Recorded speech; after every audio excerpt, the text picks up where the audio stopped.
Magkano nga ba ang tutubuin natin sa 33 heads na baboy? At magkanong puhunan ang kailangan natin para makapag-alaga ng 33 heads na baboy? Tara, samahan niyo ako at alamin natin.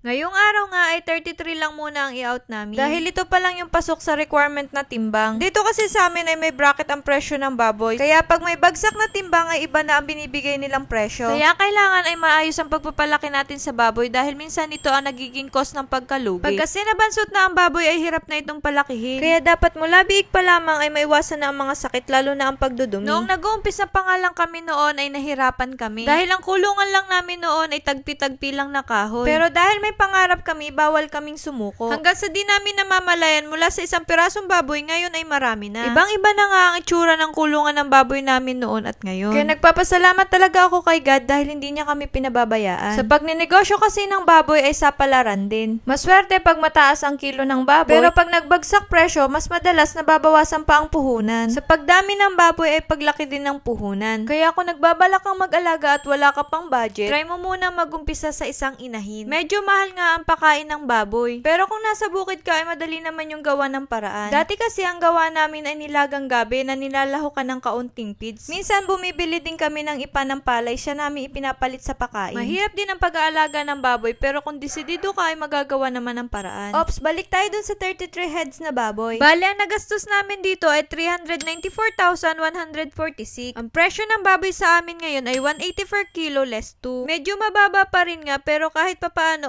okay na rin dahil may tutubuin rin naman. Ang naging overall total kilos naman ng aming baboy ay 3,082. Times 180, ang total na naging kabayaran sa amin ay 554,760. Then i-minus natin yung gastos na 394,146. Kaya bali ang tinubo namin sa 33 heads na baboy ay 160,614. Bali hahatiin namin ang tubong ito dahil pinalagaan lang namin to kay Papa.